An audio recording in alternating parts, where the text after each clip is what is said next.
This is a simple tutorial on how to create thumbnails on our YouTube videos. So maganda po na may thumbnails yung mga YouTube video natin.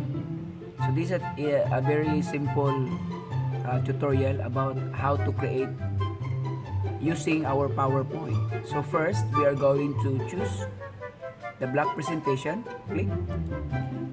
So after we have our blank presentation, we just delete this one by clicking. I-delete na po natin to dalawa. And then after that, we will use our shapes. So insert shapes. We can choose different shapes. For example, we are going to use the square. That sample. Okay, then we will just minimize so that you can see what is inside. And after that, we can use color. So for example, I will be using colors. You can have colors. Okay. And then click OK. So you have your colors now. If you want shade of black, red color, you can. Pula yung gamitin natin. So pwede natin ikutin yung shape natin sa anong design na gusto natin. So like that. So makikita mo dito na side. Ito na side siya. Makikita mo yung design ng ginagawa mo. So dito sa kabila, meron siyang line. So pwede mo siyang tanggalin. So just click no outline. So that's it. So no outline. So add more shapes. Another square maybe here. Okay, and then choose color. This one, orange. Then we will send this one to back. So we have now our layout, simple layout. If you want more design, you can add another shapes. You can draw it, but see to it that the color will be similar or family in color. So for example, I will just design like that my layout, and I will add color like that, and then I will just send this one to back. This one also send to back.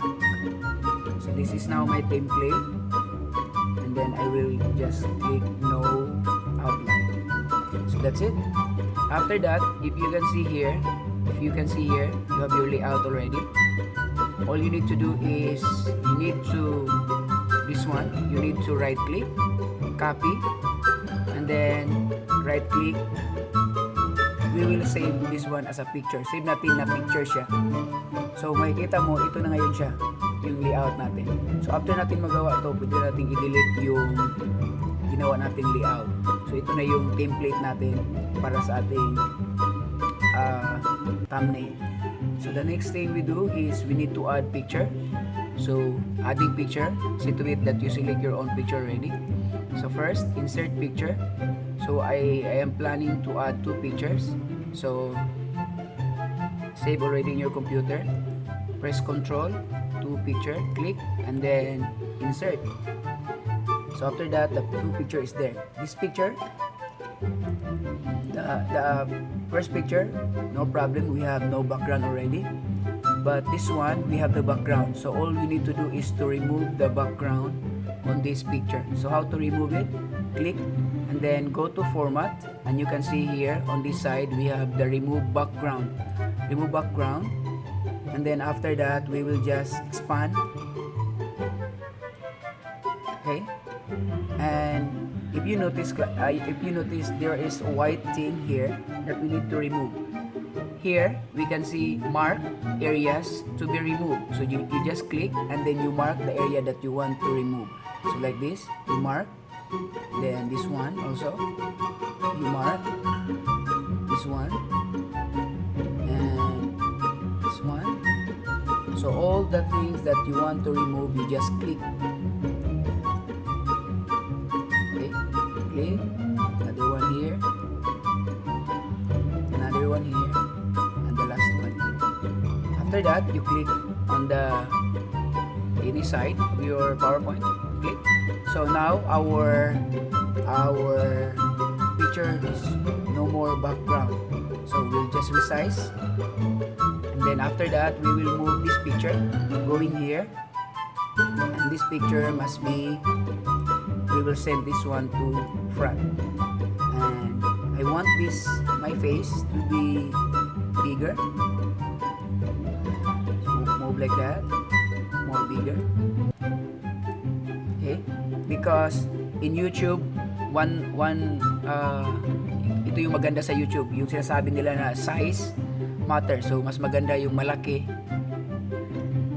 mas masarap daw yung malaki. So gagamitin natin size matter. So after this one, you can crop the picture. Click crop on this side, crop, then you can crop. Then that's it. So we have now our picture here, and we have our cake topper. So I am making the thumbnails of the cake topper like that. So after that, we will click this picture, and then right click, format picture, and we will add glow so that there is a line outside glow. So glow, and then we will select. It's up to you what point you are going to use. For example, we will use 11, and then we will choose color. For me, I will be choosing white, and then the transparency must be 0. So you can see there is a white thing now in our picture. Also, our picture here, we will do the same, glow, white, and also here, and we will change it to white. And the transparency must be 0 also. So you have your white, you can see, you have your white thing here. Okay, so the next part is the text. So we will write how to make cake topper. So first, we will go to insert, and then we will have the text box. This is one thing, you can add text box. Then right here, you will write how to make. Then size, make it bigger, and then you can choose font. You just highlight highlight your text, and choose any font. One tip, if you are adding font, sit with that, it should be bigger font, so that it will be visible for your audience. So like this, or this one. Okay, I am using the big black bear. So you can adjust the size. After you adjust the size, this time you can choose any color you want. And then after you choose color, for example, you will change the color. I am using black color. And then after that, I will add shape fill. So I will be using the fill color to be white. So that's it. That's how we use the text. So if you want, you can adjust the size again, and it will randomly adjust also the shape. Then next, all you need to do is to right click, copy, and right click, paste. But not the picture, but use this text. Okay. So you have this one, and then you write the next word. We have the cake. Then adjust the size, you can increase the size. And then another thing is this one, right click, copy, and right click, paste. So you have this one, and then topper, we will add here topper.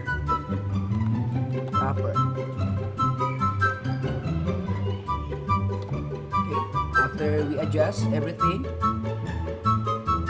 we can adjust the size of the font like that. So it's up to you to choose your own color. If you want to change color, you can change the color. And some effects, you can have the shadow and the effects. So if you want to change color, for example, I am using maybe this one, the light blue, and with the shadow. And then this one, the cover, maybe dark blue, and then the shadow. Now, if you want this text that you can move and you can adjust anywhere you go, you all you need to do is to right click, copy this text, right click, copy, and then right click, save as a picture. When you save as a picture, it's double now, but this one is different because you can adjust whatever you want, okay, in your text. But this one, you cannot adjust this one. The text is the same, so you can delete this one if you want, and then use this text, so you can adjust whatever you want, and you can turn it the way you want. So here, and then this one must be at the front, and this one must be at the front, and then we can also copy and then as a picture. So we will delete this one, and then we will adjust this one as a picture. Okay, so that's it. So when you see, you can adjust now and manipulate your text the way you want it to be. Okay? For example, like that. So you can see, you can manipulate your PowerPoint the way you want it to be. So this is now how to create a simple YouTube thumbnails. After that, you click here. After you click, you right click, copy, and then right click, paste as a picture. If you can see, your picture now is here. Okay, I will add one slide, blank slide, so that you can see what happened. So I will copy, cut, and then go here, and then paste. And this is now picture. After you have this one, this is all pictures. Whole thing is pictures already, and ready now for your YouTube thumbnail. The next thing is you need to save this one, save as, okay, and then save as JPEG. Okay, so this is JPEG now, JPEG file, and then you will write thumbnail. So that is thumbnail. And then you save. I will just save it at this tab so that I can see it. So when you close, it's done already. Use as a thumbnail. So when you go to your YouTube, you can use this one as your thumbnail. Okay. Hopefully this one will help for the YouTuber out there that want to have a thumbnail, and using the PowerPoint, we can use thumbnails.